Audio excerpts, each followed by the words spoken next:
Okay. So in white, we have Humiliation is fine, Ambushed on the Road is meh, Dawnbringer Cleric is meh, Here's Something on the Watch is fine, Unicorn is fine, Flaming Fist Officer is fine, Lulu's fine, Hippogriff is good, Sea Tower Imprisonment is pretty good, Devout Paladin is fine, Pegasus Guardian is Ranger Squadron, literally still don't know. In blue, we have a Looter, it's fine, Goggles, I still can't tell if this card is supposed to be good. Shocking Grasp is fine. Invoker's meh. Undersimplifies Lapis Dragon Orb's not good. Pseudo Dragon Familiar is not particularly exciting. Displacer Kitten, okay. I don't know what to think of this in limited. Vile Duplication is probably not great, but okay. Rhyme Shield Frost Giant's fine. Young Blue Dragon's probably decent. So 2 of those are nice. And Air Cult Elemental is actively pretty solid as far as 6-drops go. So 2 of those is interesting. That's the most playable blue pool I feel like we've gotten thus far. Black, Armor of Shadows is fine. Sepulchral Ghoul is fine. Cast Down is good. Deadly Dispute ×2 is fine. Guildsworn Prowler is good. Demogorgon's Clutches is Sigil of Miracle is Vampire Spawn's good, fine, somewhere between those two. Chain Devil I'm not excited about, Grim Bounty's fine, Manticore is Summon Undead is Baleful Beholder is In red, Kobold Warcaller I kinda dig. Genasi Rabble Rouser, pretty good. Karlach seems really good. Unexpected Allies, meh. Come to the Knoll Camp is fine. Find some prisoners, meh. Improvised weaponry, good. Valor Singer, good. Young Red Dragon, fine.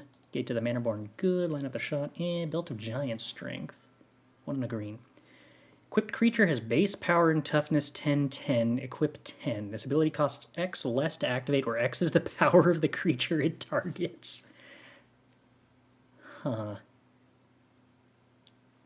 Is a multicolored dragons build actually viable in alchemy for the 2 months where the gold span is legal? I kind of doubt it. I don't really see a way that you would like want to go into dragons that isn't just like better off being the default dragons thing.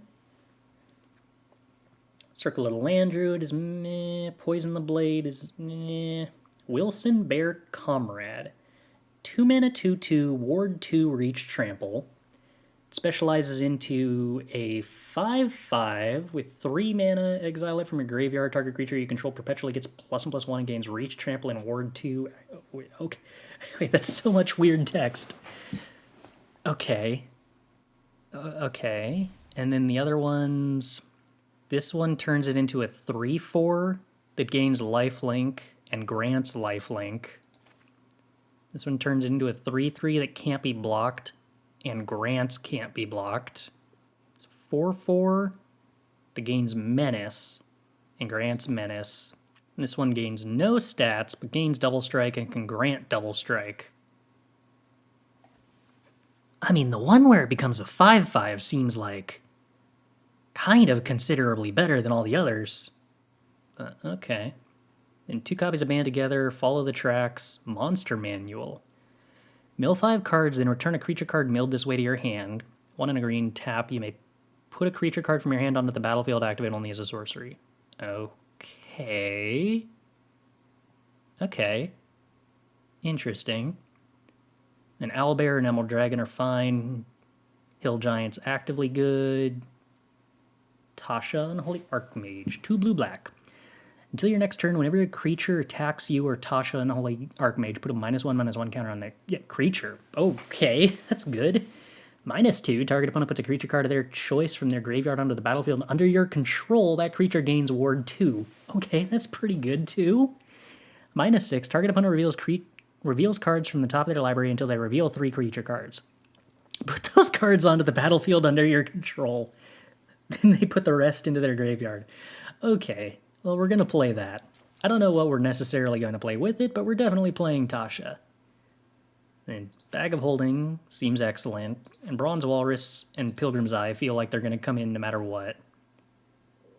And like maybe we also play Lantern of Revealing, because then I feel like we're just going to play all of our giant green stuff along with that.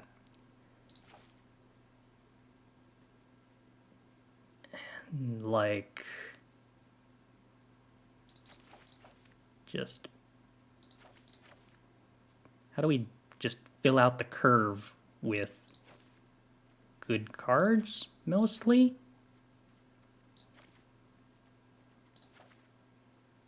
Right?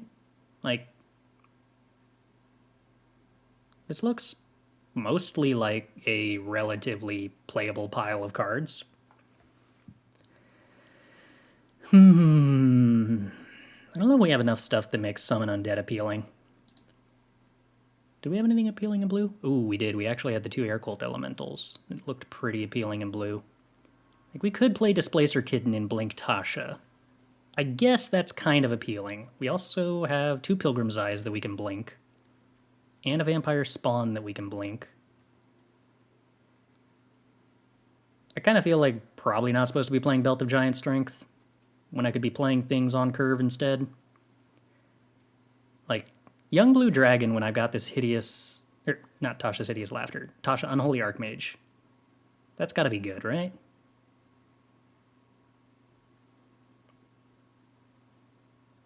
Air Cult Elemental's probably good.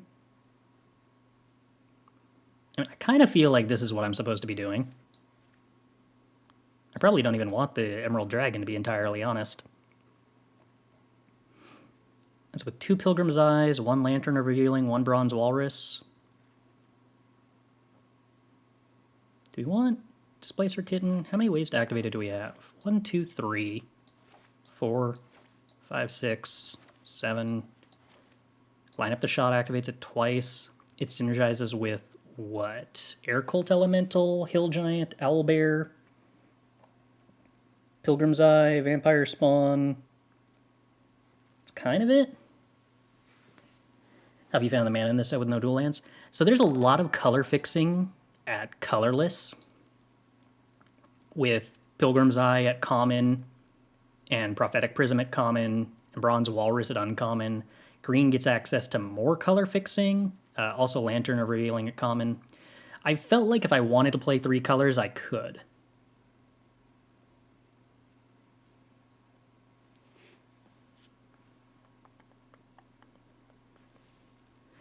The one thing I'm a little uncertain of is I think I do sort of want Follow the Tracks. I'm not sure if I want that over Pilgrim's Eye. It does fix colors in the same way. Puts a gate into play instead of a land into hand. Doesn't provide a 1/1.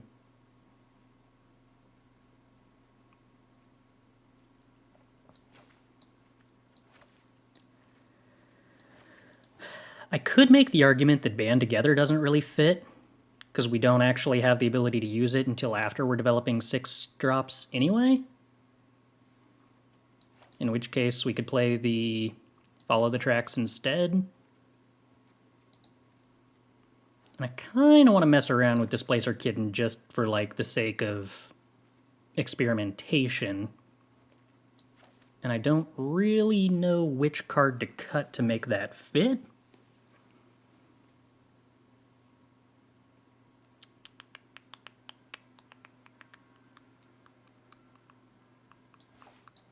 I might actually have too much ramp at this point. I suppose we could just run 16 lands.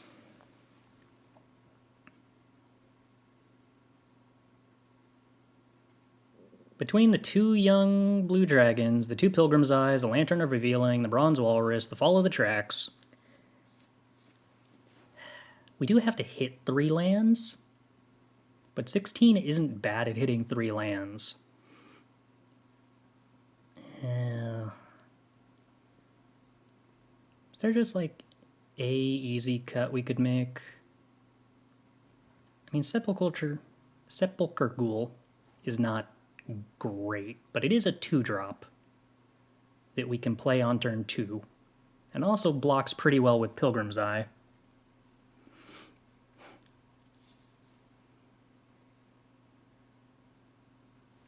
Is Follow the Tracks better than Lantern of Revealing? It fixes for green, which Follow the Tracks can't do.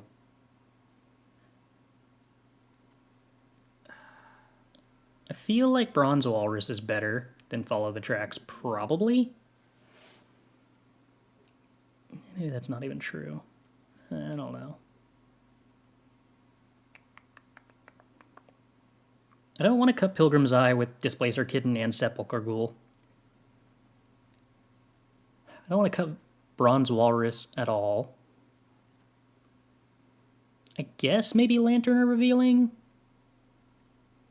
Is it better than Follow the Tracks? It's probably worse than Follow the Tracks, right?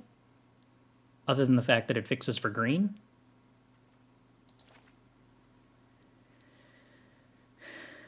I'm going to go with I think that's okay. I can't really justify cutting anything else, I don't think. Other than maybe Monster Manual, but I kind of want to experiment with rares.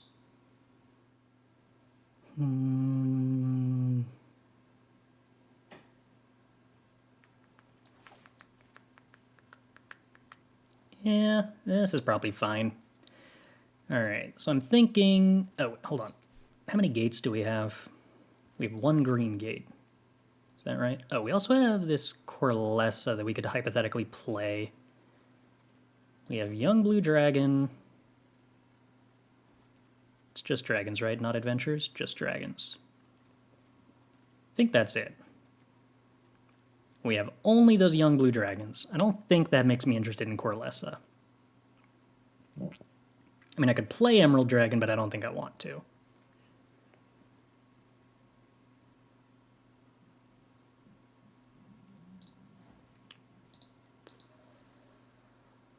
Okay.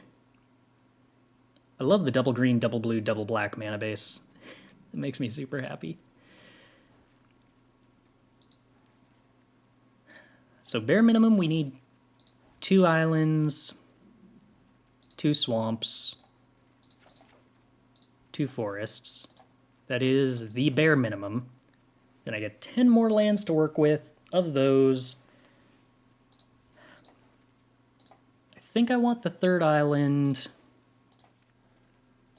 Do I really want... I'm pretty sure I probably want more than 3 islands. I'm thinking 4 islands, 6 swamps, 6 forests, 1 gate. Probably.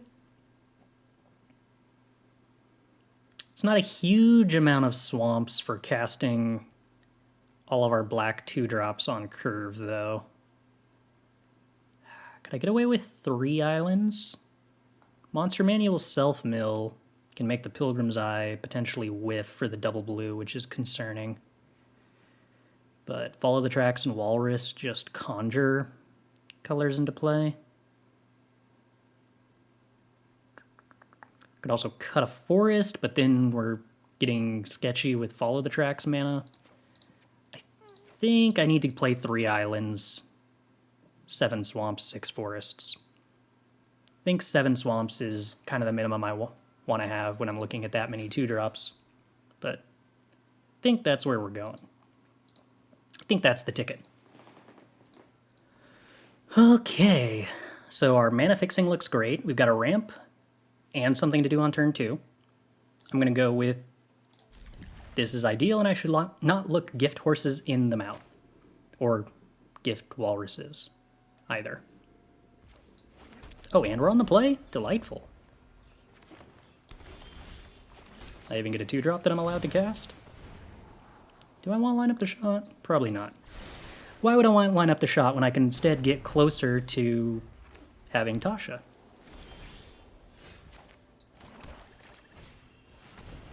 And admittedly, we are kind of turboing our way through scrying through the deck.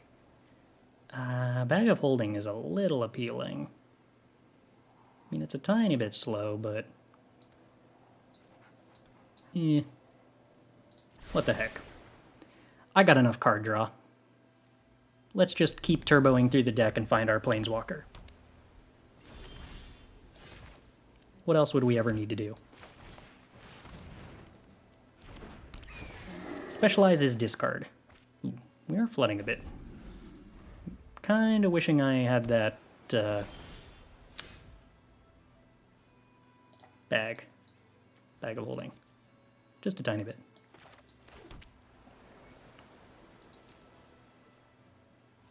I guess I might as well attack with the walrus here. I kind of have as much mana as I need already. So I don't really care about it dying.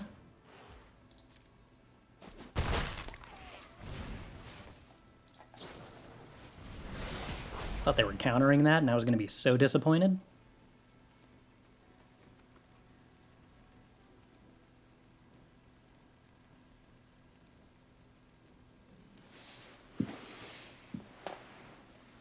I guess we have a gate, so we have a mana sink still. We're not necessarily flooding out too bad just yet. I guess it's probably not great that I scryed 3 things that weren't lands to the bottom. It's rude.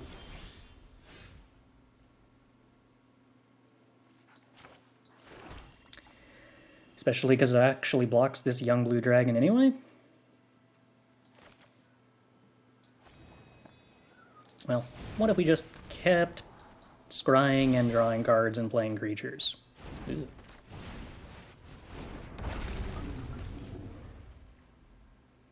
So I don't want to bounce the Ettercap. I could bounce my own young blue dragon to get to scry 1, draw 1 again.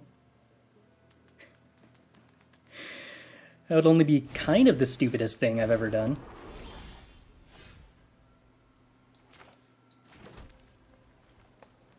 I have enough mana to do that this turn, too.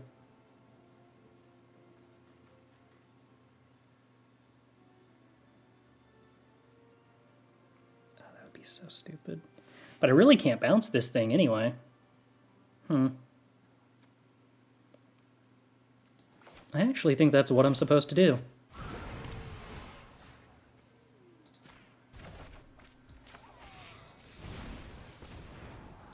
Well, scrying the land at the bottom's exciting. Well, let's just keep the loop going. If I'm going to sit here with infinity mana not doing anything, I might as well not do anything in style.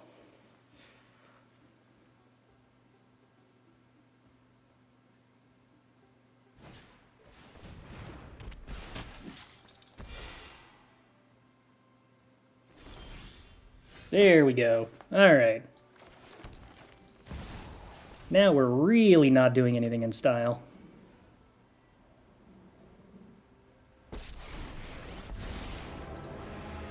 May the best mage win. It is me. Beware. I know some sick. I don't really want to tap my walrus to play the blue dragon. Which of these would I rather play this turn? I guess probably the ghoul?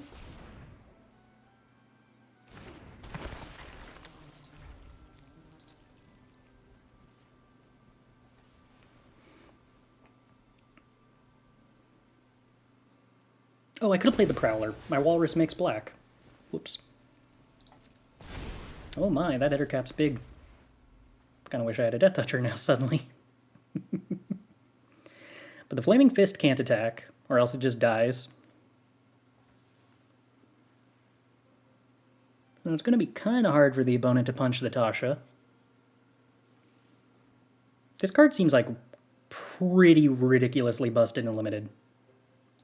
A Planeswalker that protects itself while upticking towards a very quick win condition that also is like unassailably protecting itself if you have a board state at all, resembling your opponent's board state.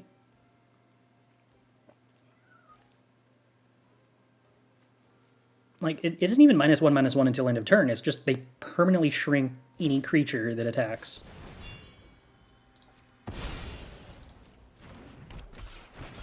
Kind of bananas.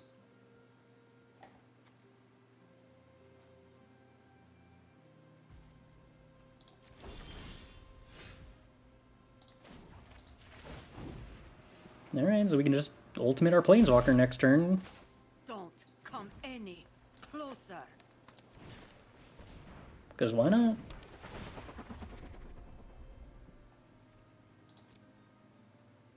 Let's, I don't know, go ahead and grab a black source. Might as well. I don't know. Play a dragon? Might as well. I guess I should hypothetically play around a board wipe that might exist in this set, so I guess we just chill. Now?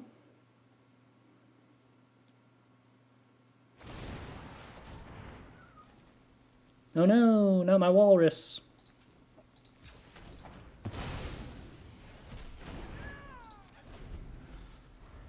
We have undone all that scrying, that's true. That's true.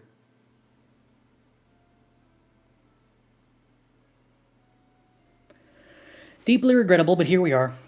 So the question is, do we ultimate this Tasha immediately, or do we go for the value of keeping our Planeswalker in play after we ultimate?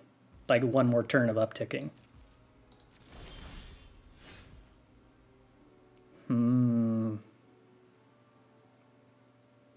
Should have activated. Oh, you're right. Yeah. I even thought about that, and then, like, forgot that I spent the entire time that I was playing with that Naga worried about my opponents fizzling my Naga. Keep your distance, mortals.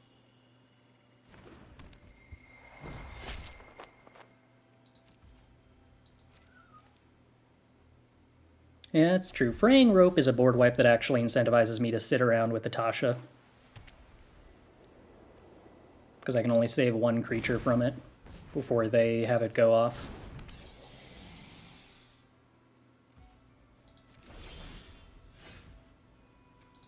Alright, well. Show me what you got, opponent. That's a lot of Prosperous Innkeeper triggers. Yes, seems like fun. 17 cards left. That's probably plenty, right? Don't really want to bounce Ettercap. I guess I have to figure out how to kill my opponent. Oh, no, I don't, because I just milled them for, like, 8. Cool.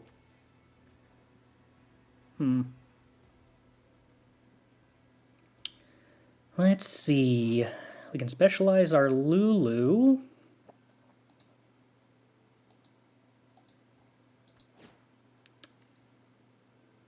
So we start draining them while we attack with an Air Cult Elemental, I guess? Guardian Naga is sort of annoying because I have to chump block it. Could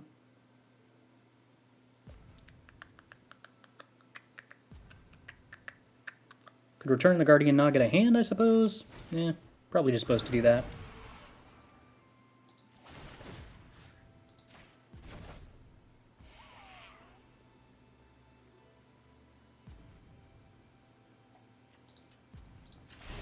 Yeah. Might as well start draining my opponent.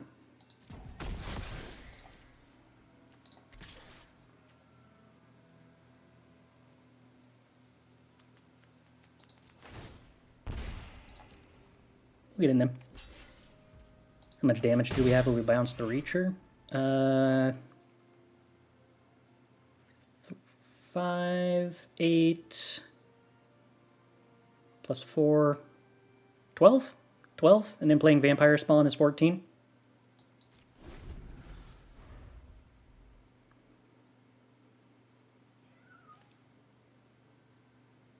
No, this was Summoning 6, so 11. Oh no, a Lulu! Now they can play a giant Naga with flying, and I'll have to chump block it with a flyer, meaning I'll have to find a flyer. Oh dear. No, hey, cool, displays are getting cute. Well, now they can actually kill my Air Cult Elementals if I attack with an Air Cult Elemental. That's concerning, isn't it? Does that mean that I can't risk attacking with an Air Cult Elemental? Or does it actually mean that I should just swing with my entire board? I'm gonna go with it probably means I should just swing with, like, my entire airborne board. Oh, well, then they can actually kill the Lulu. That actually sucks. I will just swing with everything else.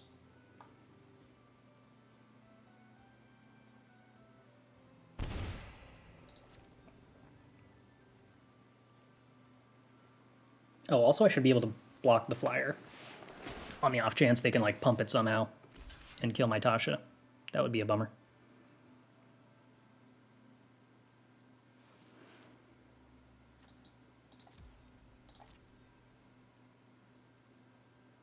Oh, also I can attack in because they're lifelink, or I can fizzle with the ghoul. Should consider that as well. Alright, do we play the vampire spawn? Yeah, probably. Oh, hey, cool, it gains flying. I didn't even think about that. Neat. So, yeah, there might have been a case where I, like, had lethal here. Although I guess I don't know what kind of interaction my opponent's holding up. Oh. They could have done that before attacks? Odd choice, but okay. So if they have a way to pump the Lulu, they can kill the Tasha now? No, that does not result in killing the Lulu. Or pumping the Lulu, rather. That's the word I'm looking for. Okay, well, I guess I could just win. Do they have only one creature in their graveyard? Oh, this is hilarious. Hey, opponent. Hey, opponent. Which creature do you want to give me? Hey, opponent, which creature do you want to give me? Oh, is it the Lulu again? And then I'm also going to play that Displacer Kitten. Oh, wait, hold on. Combat, swing with everything. Trigger the Lulu with Vampire Spawn on the stack. Then, conjure a card named Plummet. Flicker Vamp... Oh, wait, no. This doesn't work. Shoot. Oh, well. Opponent doesn't have enough life for this to matter. I should have done it in response to the trigger, I guess. I also get to Plummet the Guardian Naga and then drain 2 when I cast the Plummet, too.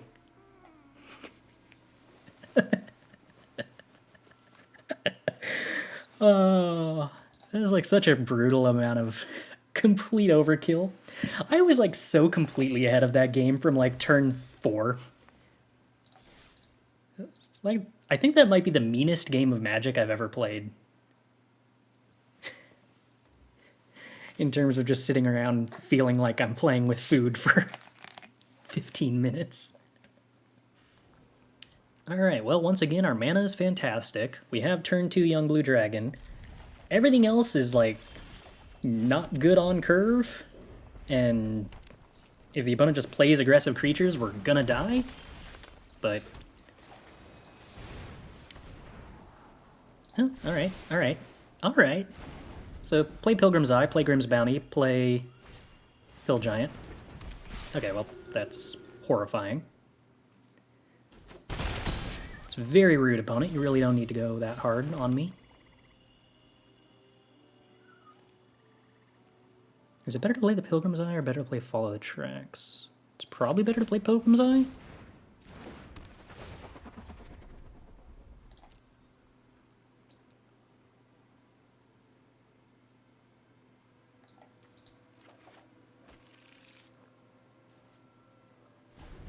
So I can play Grim Bounty into Hill Giant, most likely.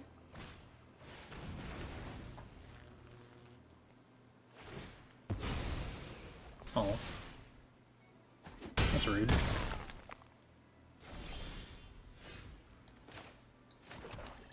Okay. Oh no! Okay, they missed it. Oh, we were actually in super big trouble if they sacrificed that creature to fizzle my treasure. I completely missed that that was an option.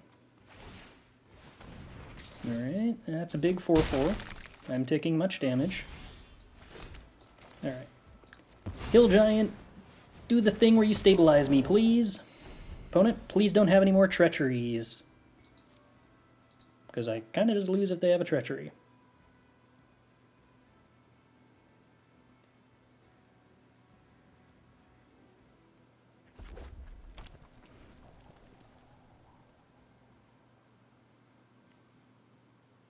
Yeah? What are we doing here? What What's going on, opponent?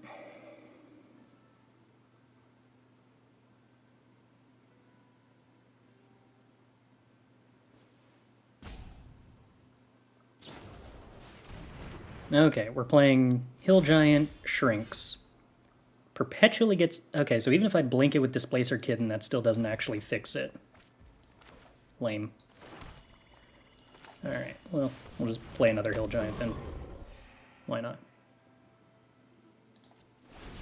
Might as well hold on to this and continue blocking. Like, it prevents them from attacking this turn if they kill our other Hill Giant. Oh, hey, Tasha seems cool. Should we play Tasha this turn? I kind of want to play Tasha this turn. Alternatively, I could just play Monster Manual and then, like, put Displacer Kitten into play. I should probably play Tasha. That's probably the right move. Guess I should have attacked with this first. Oh. No! Goodbye, Hill Giant. You were the best of us.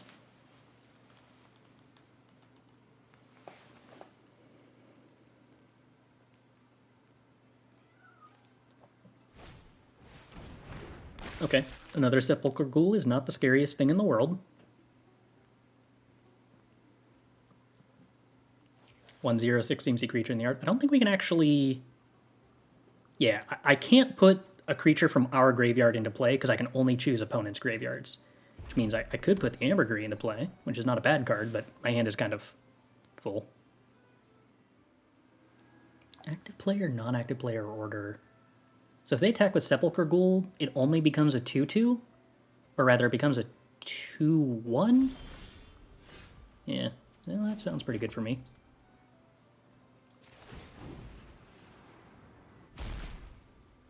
How do we want to do this? I guess I can just play Young Blue Dragon to have more blockers. I don't know why I would need to, like, attack and hurt my opponent when I can protect my Planeswalker instead. I could, like, play Displacer Kitten, but I want to play Displacer Kitten when I can blink Hill Giant.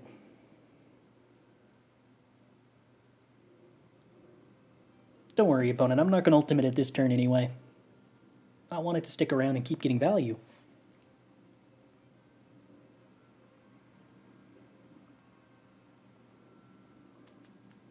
Worst case scenario is opponent like finds a Doomblade that, or a Hero's Downfall that actually just kills Tasha before I can ultimate it, which is like kind of still fine because I've got like 5 cards in hand that are all also bombs in this scenario.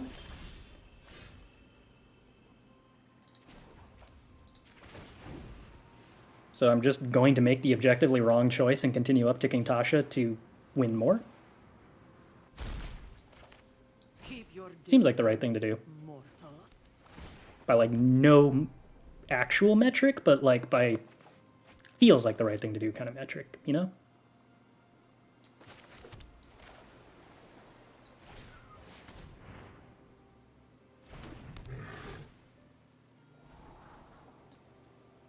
Eh, whatever. Owlbear seems cool. I'll take a land, too. Why not?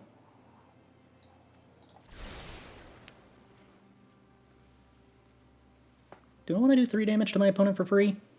Seems like the risk is too high.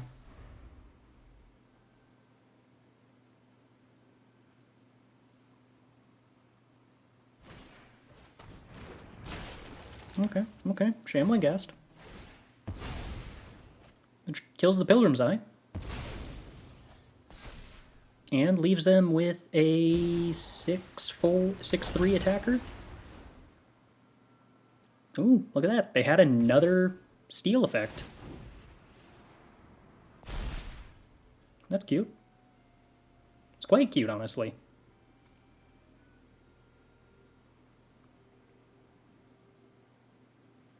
Their deck's wicked synergistic.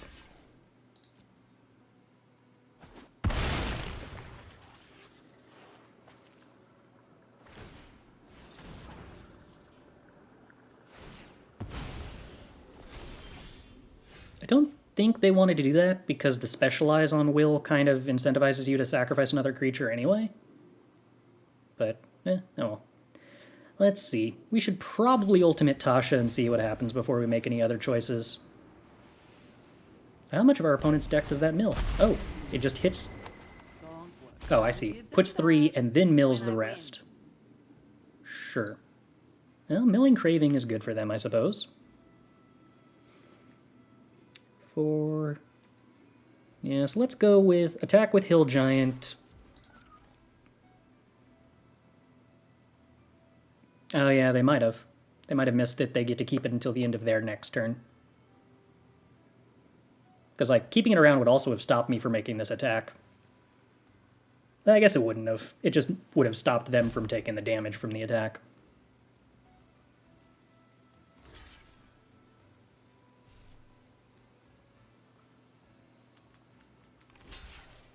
Yeah, alright, that's fair, opponent. You can choose to double block and kill my Hillgorger Giant. That is sort of legal.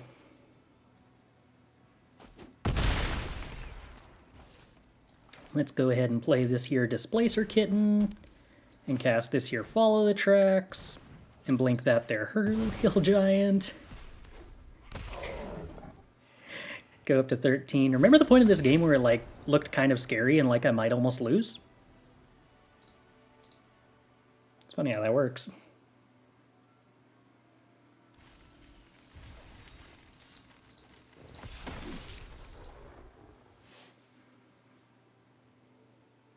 And then we sat around with a Planeswalker and played for like 8 turns and then nothing mattered.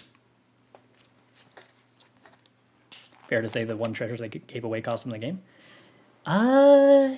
Pretty close to it, yeah.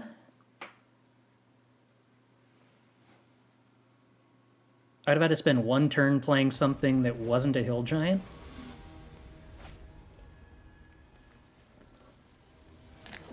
That might have still been a game that I could win even if they hadn't done that, but it would have been very, very, very close.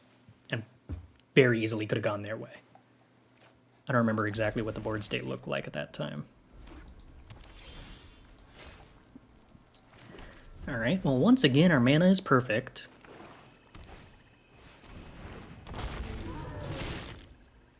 Would I prefer to play Wilson over the Prowler? Probably not. Probably Prowler, preferably.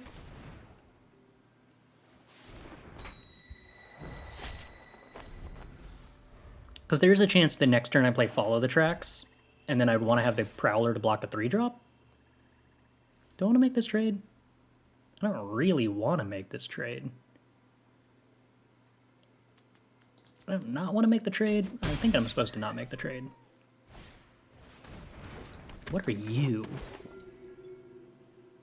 Shadowheart, Sharon Cleric. Specialized 2, activate only if a player has 13 or less life. At the beginning of your instep, it deals 1 damage to each player. You can gain Death Touch and Lifelink. Can make a 2/2 knight every turn. Or, well, during their turn. Can draw a card every turn. Can deal 2 damage to... Well, that's pretty good. Can't be blocked. And gets bigger. Alright, that's a pretty impressive card. Well, I don't want to let them keep doing damage to me then.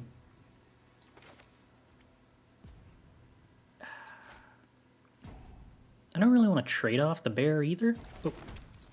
Alright, I gotta do something. Game? Do I want a second black source more than I want a second blue source here? No. I think I would prefer the second blue source in this spot.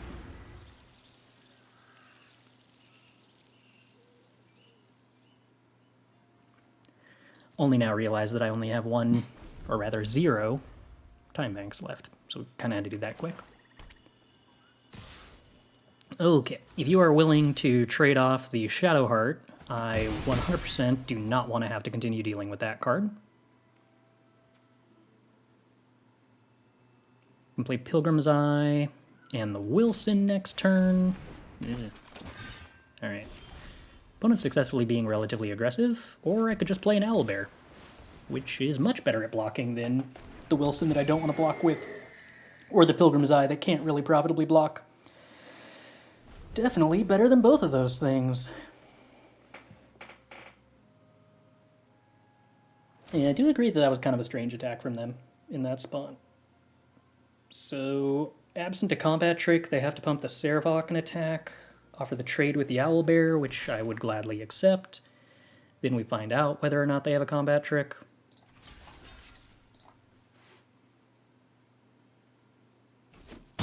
They do not. Okay.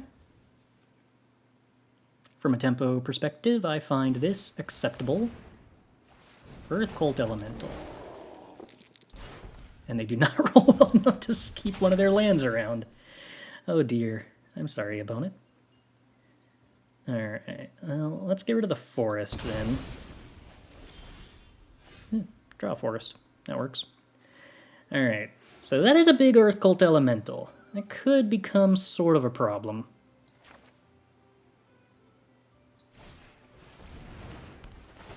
Let's go ahead and grab a swamp.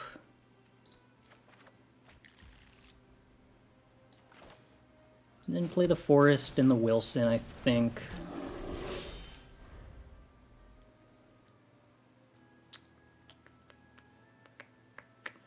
Am I supposed to be chump blocking the Earth Cult Elemental for the time being, I wonder?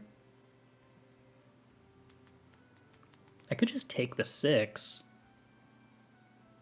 Try to put together enough Pilgrim's Eyes to do a profitable block. That doesn't seem like a good idea. I think I'm probably supposed to just trade Pilgrim's Eye for 6 life.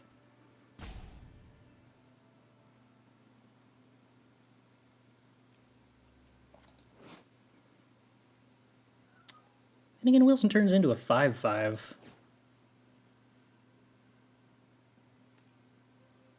I have to remember that I can't discard a gate to do that, though. So I probably want a Pilgrim's Eye for a forest and then discard the forest, but I can't do that next turn either. I can play Pilgrim's Eye, play the Young Blue Dragon Adventure, and play the gate. Any summary thoughts on the set so far? Seems so far like kind of it might be a build your bombs format, because it does not feel like there is a huge amount of accessible at common aggro archetypes. Oh, this is a forest? Sweet. Right. There is one land in the set that discarding absolutely nothing, or discarding does absolutely nothing for specialize. But that's the colorless gate. Right. Well, this is interesting. So mostly the opponent timed out. I don't assume that they don't want to attack with the Earth Cult Elemental in reality, but Displacer Kitten's cool. We get to attack with Pilgrim's Eye. We get to play a swamp. We get to play Displacer Kitten. We get to scry and then draw, and also blink Pilgrim's Eye. And then we go into forest with the Pilgrim's Eye.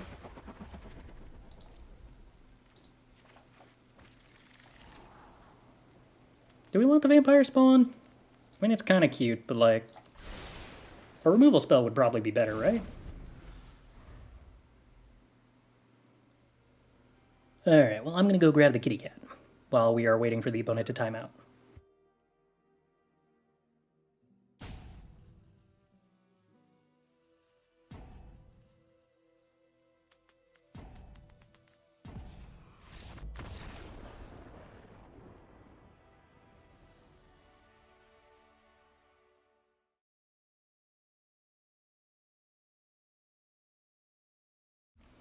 Oh, hey, cool, we did it, apparently.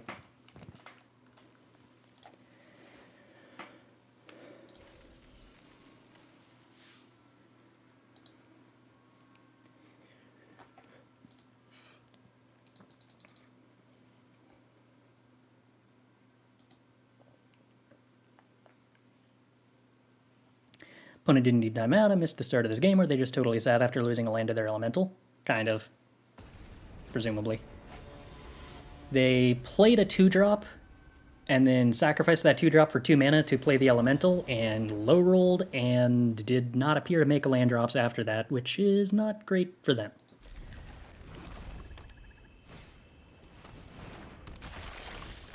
Alright, well, we have yet to get a game where our mana is not fantastic, so that's cool.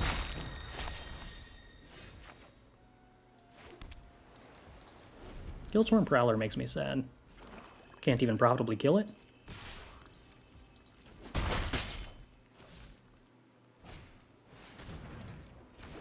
Oh, and that's legendary, so I still can't profitably kill it. That's wicked super rude. Alright. Well, unfortunately I took my 2 damage.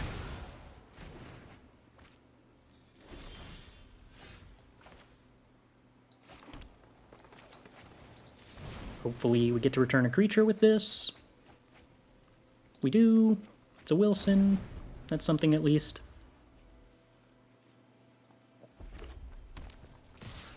Opponent is on Grixis stuff. Okay.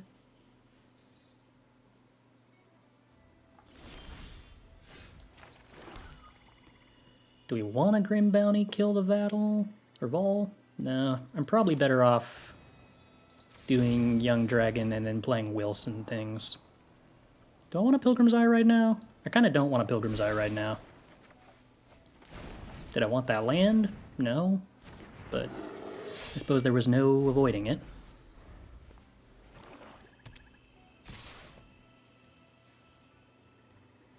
Are you really willing to spend 2 mana to trade your creature with my Wilson opponent? I kind of feel like I'm okay with them spending that much time to trade with my Wilson. Throws them pretty far off curve here.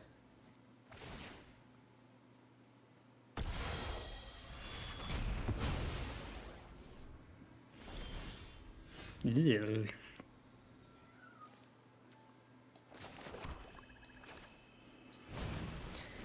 Admittedly, I am lacking other things to do anyway.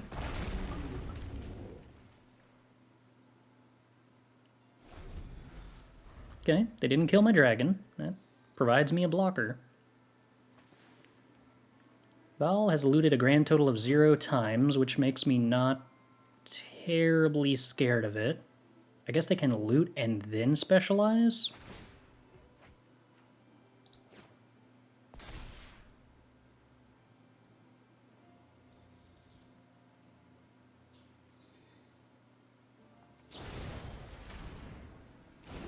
This monster manual sure doesn't do very much right now.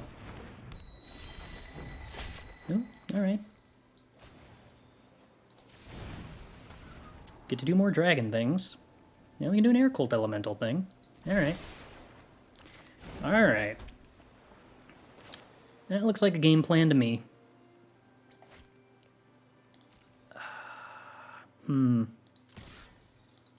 play the monster manual so that I can play both of these creatures next turn? Or should I Grim Bounty and then just play the air cult next turn?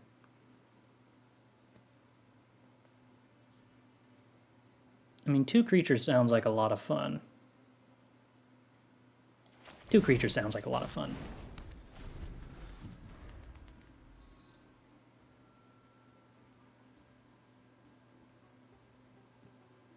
Does a creature still specialize in a different zone if it dies? I believe that the specialization fizzles if it leaves the battlefield before it dies. Oh, my young blue dragon. Rest in peace.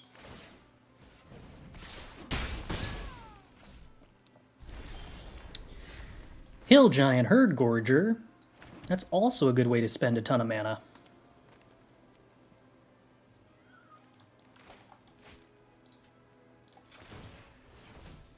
Let's go ahead and put that one into play this turn, because it does more damage.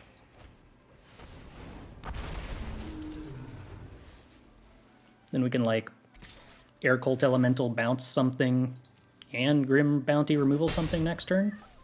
Which isn't lethal, but it's like a lot of damage. Wow, my opponent has a lot of Death Touchers. It's moderately concerning.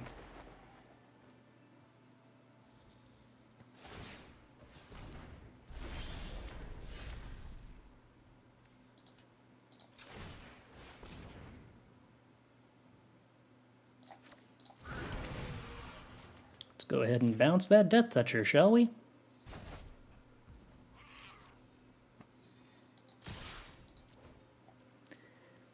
Then the opponent jump blocks. That sounds right. You thing that can't be blocked. I'm probably supposed to kill the thing that can't be blocked when my life total is at a number that I would describe as precarious.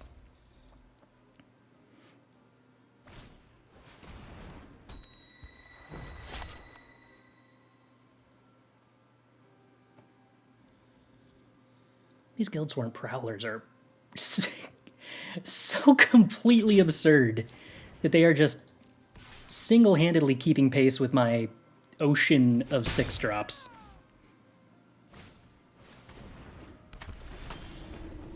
Oh my.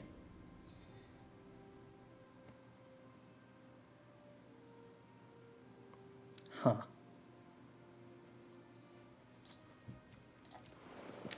So opponent has drawn a 3rd Guildsworn Prowler that I really can't handle. And also I'm flooding out a tiny bit, horribly, which is a concern.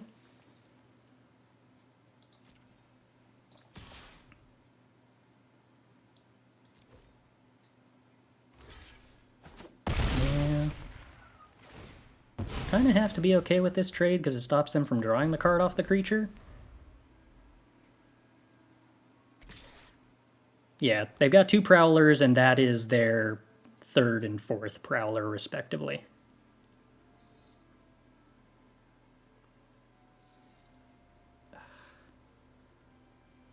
You kind of just have to let them keep drawing cards. This is a little absurd. I mean, admittedly, I'm flooding out pretty terribly, is also contributing to the issues at hand. Oh, cool, another unblockable creature.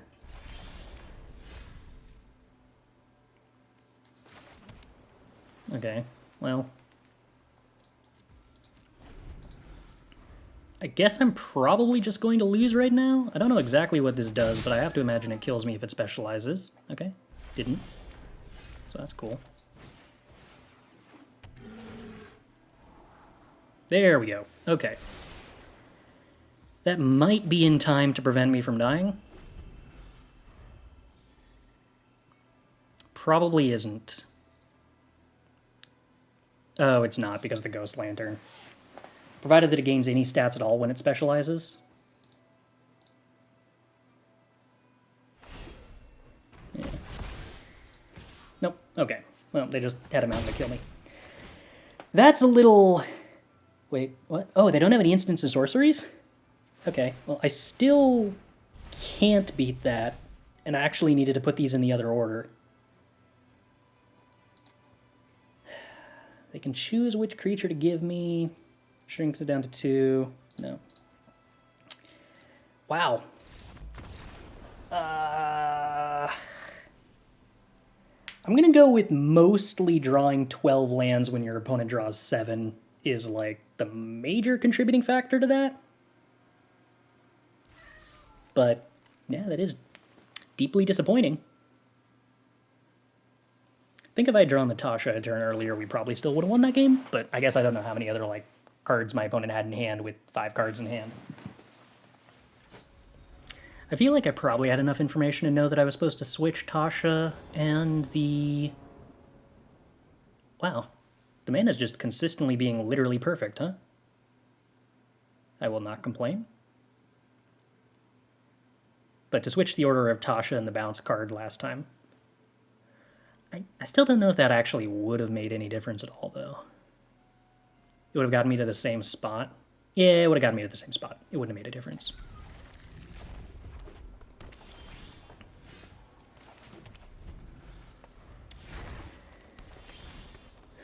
Now, do we think that Walrus or Pilgrim's Eye is a better 3-drop here? I guess partially depends on what they play.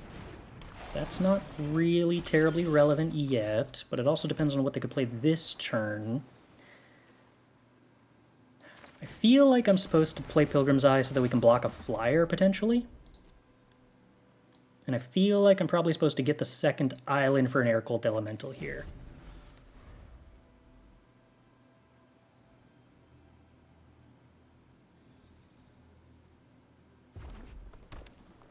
What big 5-drop do you have, opponent?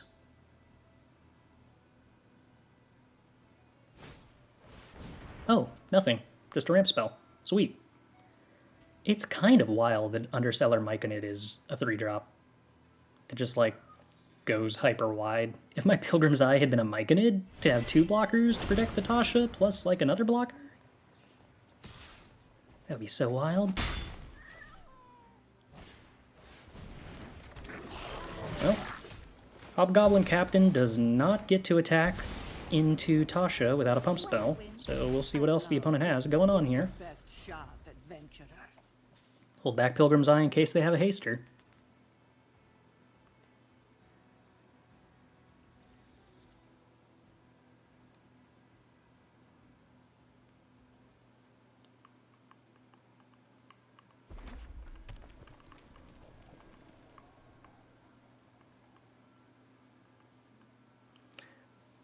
Hope they don't have a removal spell for my Planeswalker.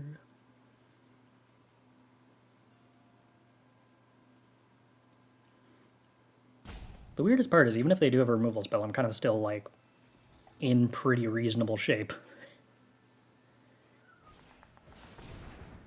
Well, that's not something that does anything. Mill's a 4-drop.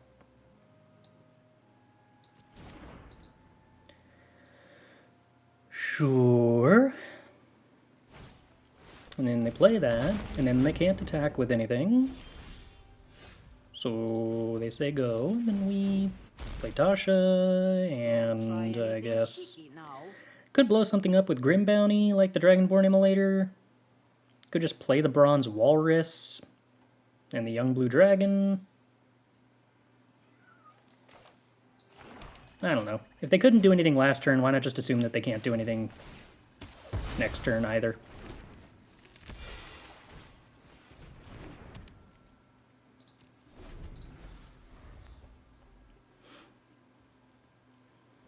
Is this the game where we don't go for the ultimate value on Tasha and instead just ultimate immediately?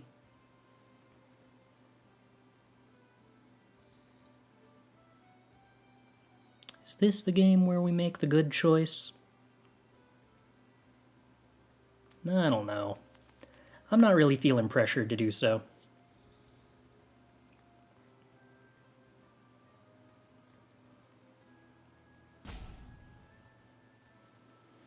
Okay, question. Have we had an opponent attack into a Tasha uptick a single time yet with anything?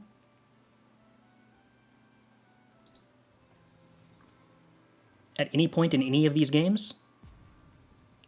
We did? One time with the Sepulchre Ghoul. Okay. So out of like 70 points where our opponents had the option to attack, we have had about a single time. So they do get to activate the gate. So hypothetically they could end up with a lot of stuff here. I don't know. What's the point of making the correct decision if we don't get to have the fun of making the wrong decision? Oh, did they just time out last turn? Did they not even play a land drop? Keep your distance, mortals.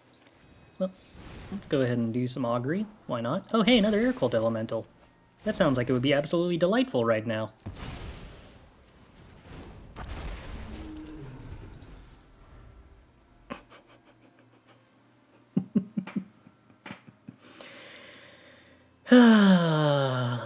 Oh dear.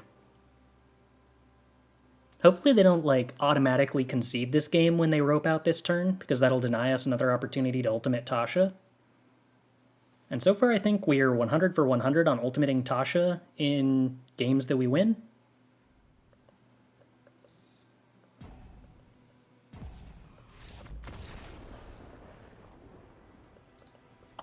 Dang. I'm going to consider that for the purposes of how many times have we ultimated Tasha to be the more.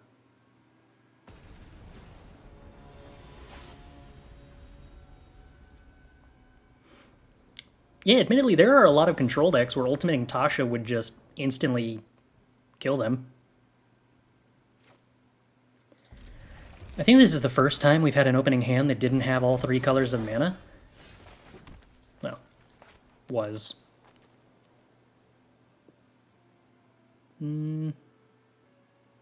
Bag of Holding versus Cycling. I'm probably supposed to cycle line up the shot to try to find a 2-drop. Walrus counts as a blue source? I mean, it's sort of a blue source, sure. Ooh, that's gross. Alright, my opponent's off to a icky start.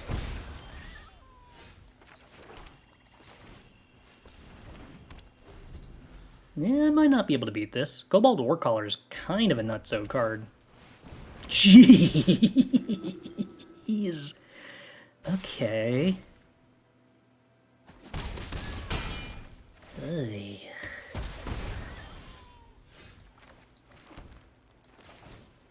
Well, we are in very deep trouble.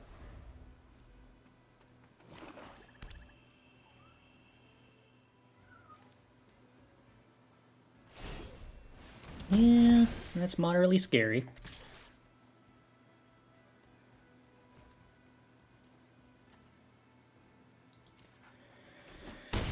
I don't know that I can beat that.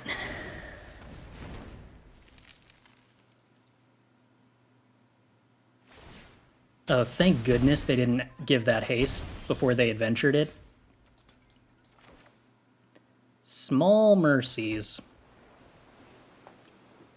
Okay, how are we doing this?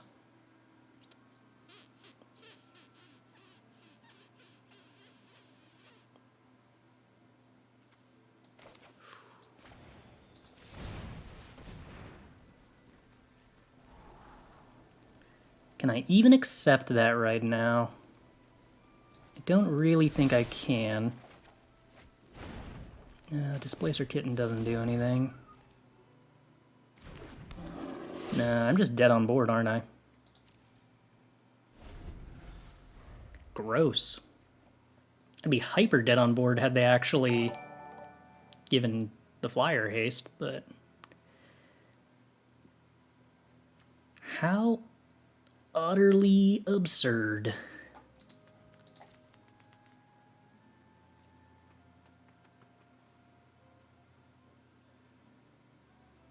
Boy.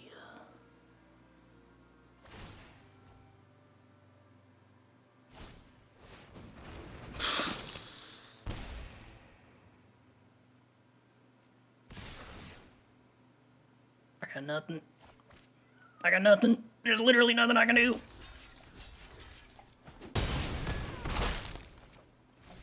Well, now I die. Any combo decks and historics? Probably not. I don't know that there are any historic format tournaments coming up anytime soon, so I don't think that I'm liable to be practicing it. There is a kitten combo deck in historic, yes. But also, admittedly, I don't know that it's like one that excites me very much. The more all-in on a combo a deck is, typically, less like nuance it feels like it has to play. And I feel like that's a deck that's kind of sort of all in on the combo. Like, it looks like a control deck, kind of, but you don't have any of the long-term card advantage control-y things. And it's like, that's the fun part. Why would you want to play a control deck and then not play things that draw more cards than your opponent?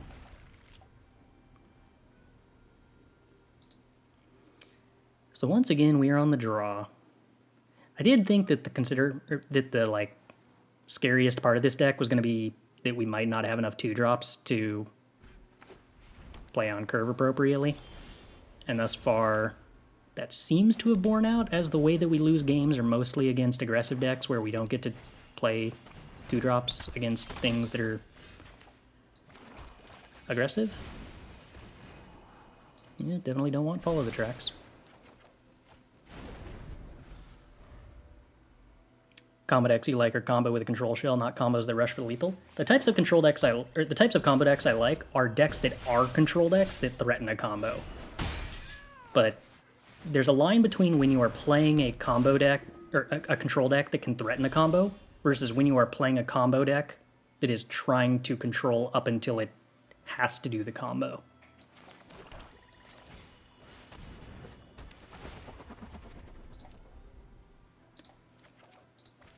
Like, Wilderness Reclamation is a deck that has a combo that is threatening the combo and forces your opponent to play into your answers because they have to respect the combo. Whereas the Cat deck, I think, is the kind of combo deck that just attempts to create openings by control. That's not how Portable Hole works, but okay. Yeah, Portable Hole, not like the most stellar card. Doesn't hit a lot of stuff.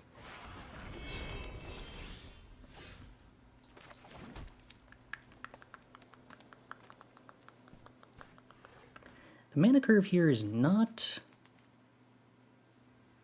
ideal.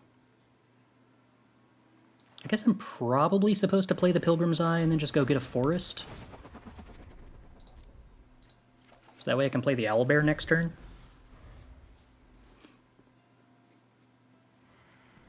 It seems like the thing that would be the best against a pile of Soldiers of the Watch.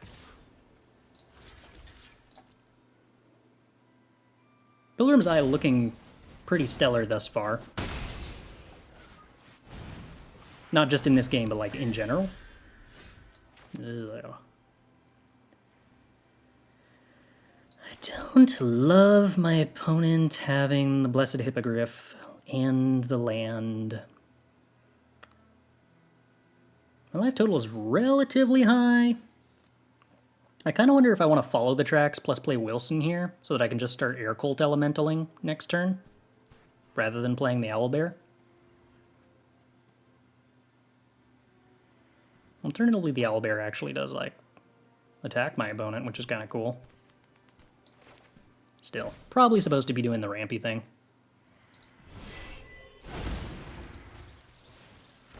Oh, this has reach? Why does the bear have reach?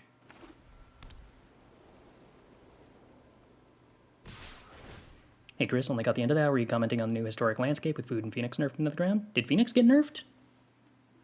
What happened to nerf Phoenix? I know Cat got nerfed.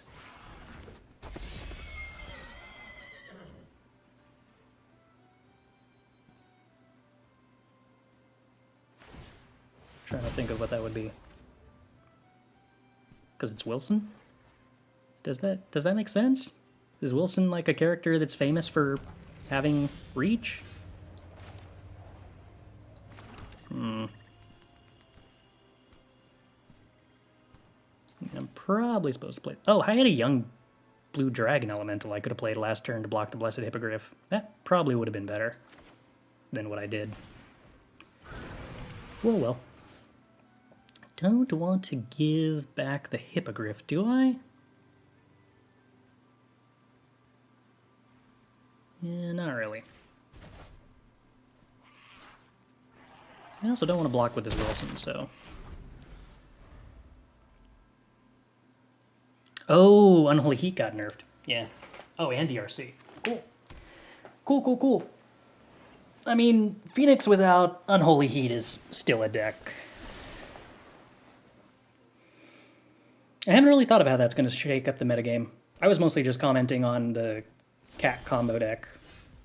I mean, the food nerf is probably most substantially going to make humans, like, the best deck.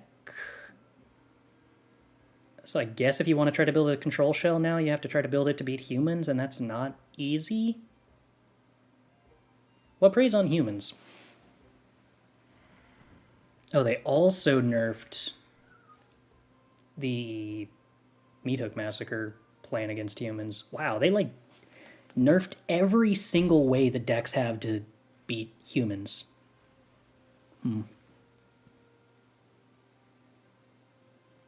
That's awkward. Alright, well let's go ahead and play this here Owl Bear then.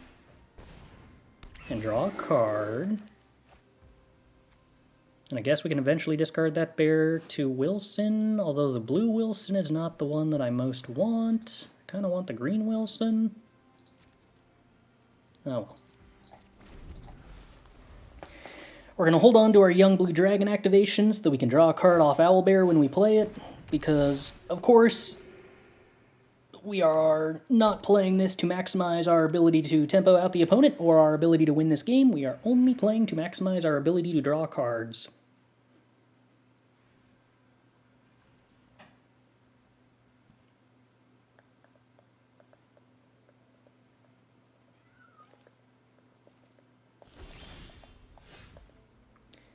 How does Menace 4/4 grants Menace? Yeah, that's still not as good as the green Wilson.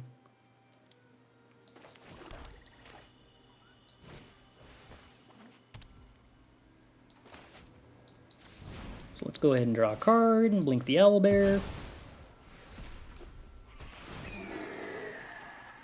There's a green Wilson. Monster Manual?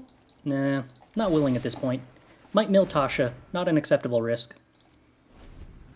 Just mono white humans back to being a thing. Presumably green white humans for collected company at the bare minimum. Maybe Abzan? Unclear. But yeah, it was already a thing at the last Pro Tour. I think it was like the best performing historic archetype. Mostly because it got kind of lucky against green-black food and didn't get paired against green-black food very much, because that matchup just is not good for it. But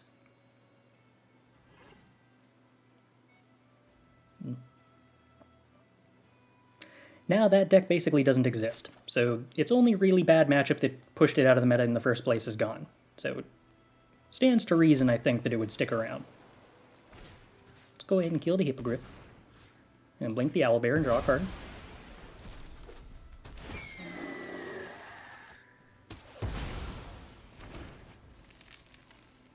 And then I guess we can probably just, like, swing with the Air Cult Elemental for the time being.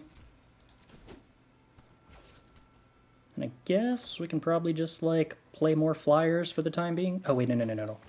I don't want to play Flyers. I want to play Bronze Walrus so that we can try to scry towards our Tasha.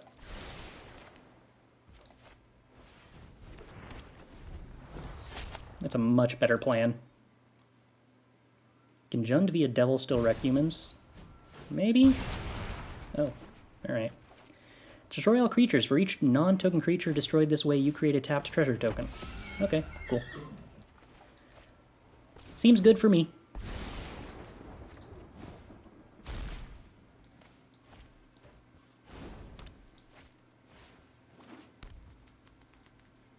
Yeah, I can play more lands, why not?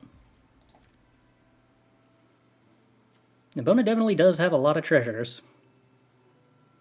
That is true.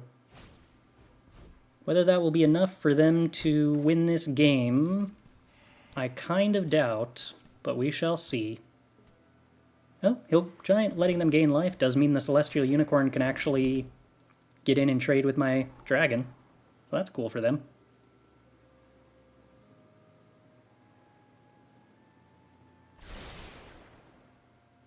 Double top? Okay. What do you think, opponent?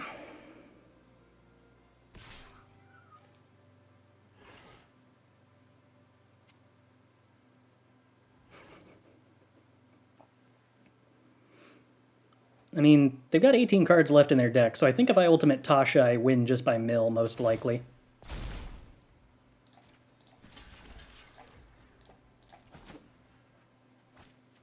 Alright, so we have successfully had an opponent who is actually attacking Tasha. Let's see. Uptick Tasha, play Air Cult Elemental, bounce Hill Giant. Could sack my treasure to play the Hill Giant. Could just play the dragon.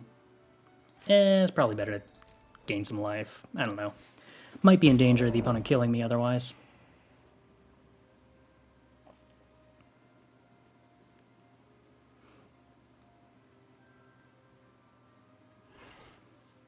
So Soldiers of the Watch currently can't attack.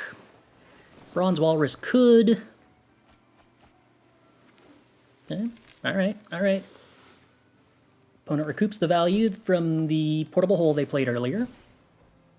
Hourglass Coven. What do you do? Draft a card from the Hourglass Coven spellbook twice, then put those cards onto the battlefield.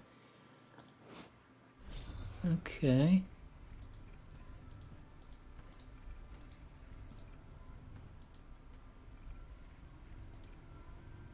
At the beginning of your upkeep, each opponent loses 2 life and you gain 2 life. Okay, wait.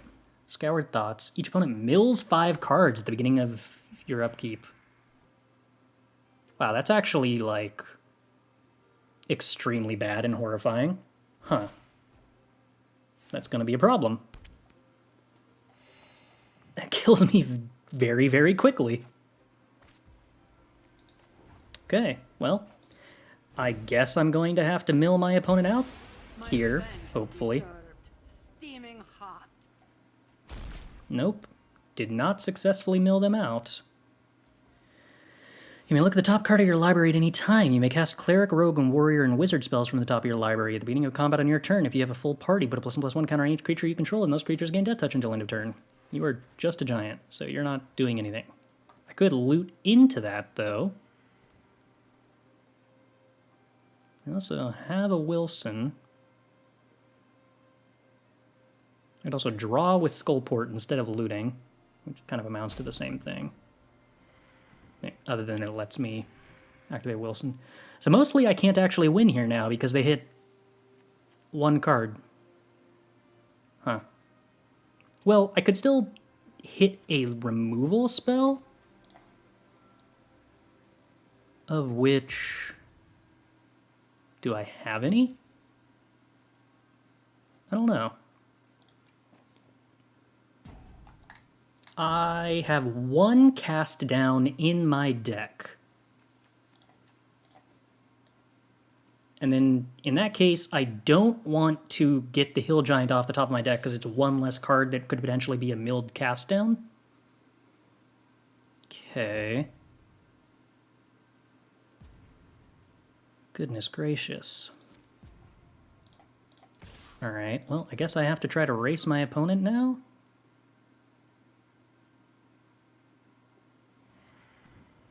We do not have any Air Colts remaining in the deck. You gain creature types? Well, you can only ever be 1 creature type for the sake of party. You're a rogue, you're a warrior. That's gonna be about it.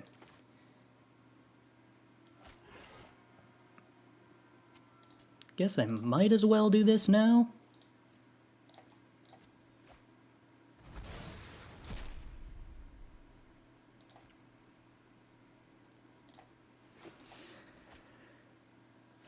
Okay, so none of that was cast down. And I do actually get to manipulate the top of my deck with Bag of Holding.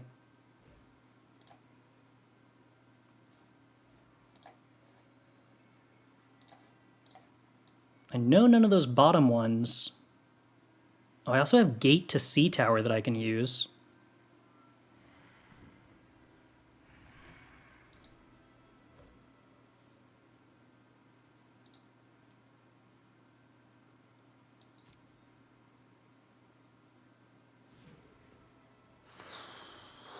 Okay, I think I'm fine to draw this.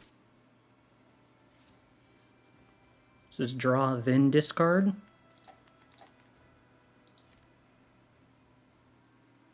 Okay, there's that.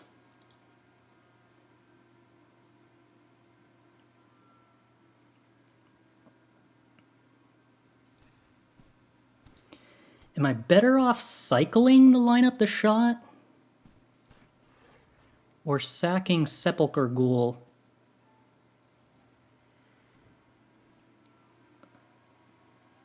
To Skullport Merchant and keeping line up the shot? I think I'm probably... Oh, actually, I'm probably best off activating Seagate Tower.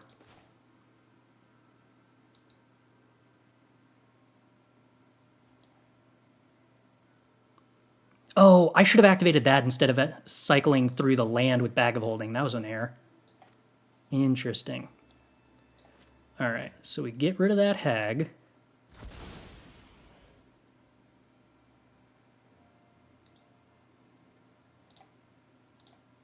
And now I think we swing with everybody, and I kind of mistapped earlier.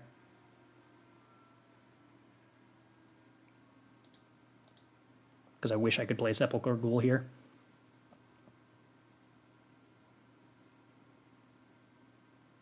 Yeah, the missed gate activation when there was a land on top of my deck, giving me one less card I can play here, or one less turn that I can play here, is going to be awkward.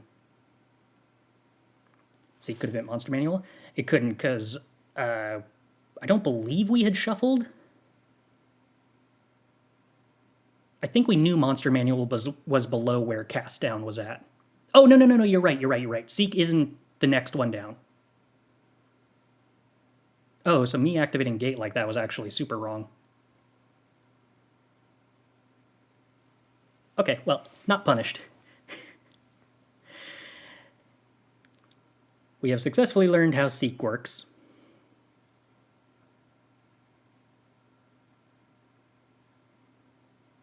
It does maintain deck ordering. That bit does actually happen. But even though it maintains deck ordering, it hides the deck. Like, I do actually know the exact order of my deck at this point, if I was paying attention. What do they block? Skullport Merchant? Okay.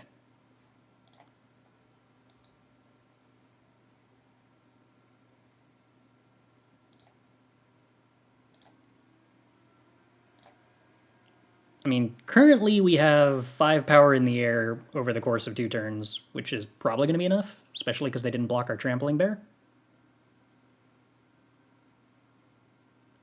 Specialize. Alright, what do you do that's horrifying?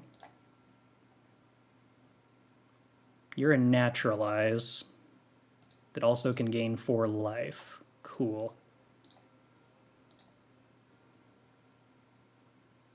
Not really very cool, but sure, cool.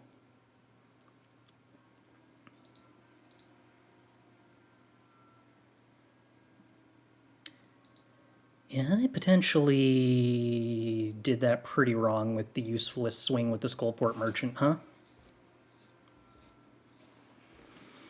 Now that my life total is something that I'm actually remembering that I need to care about, and also with not playing the Sepulchre Ghoul last turn, I have potentially messed this up in many ways. Okay, so I need to block 1, 2, 3, 4 creatures. Do you get larger? Yes. So 1, 2, 3, 4, 5 creatures. So I actually just can't attack. No. I think that means I've successfully lost with bad attacks and not thinking about or doing the math.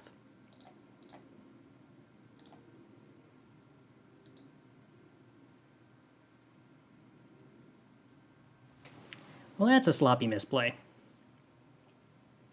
I think this was a game that was very winnable had I played more correctly. How many of these things actually matter? Each opponent loses 2 life and you gain 2 life. That doesn't matter. Each opponent discards a card, doesn't matter. Loses 3 unless something else doesn't matter. Target creature opponent controls gets -2/-1 until your next turn. That one actually might matter. Death Legions didn't matter. Scoured Thoughts was game losing. Twisted Visions didn't matter. Pay 2 menace. Now, okay, so there was one that mattered, regrettably.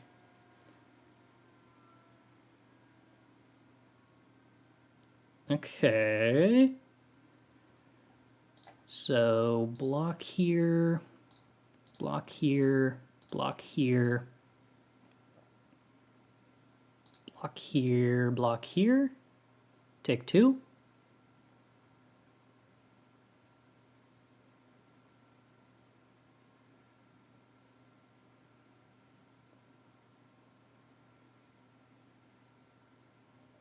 No, incorrect. Block here, take 2.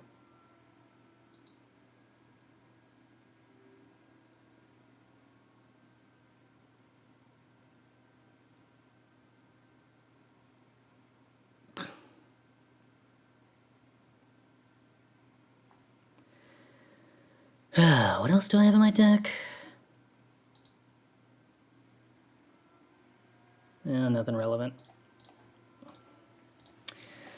I regret making mistakes that threw away a winnable game. Bummer.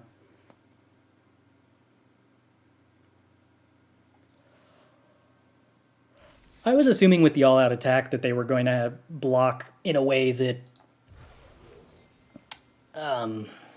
killed more of their creatures than that. But I didn't really do the math in time.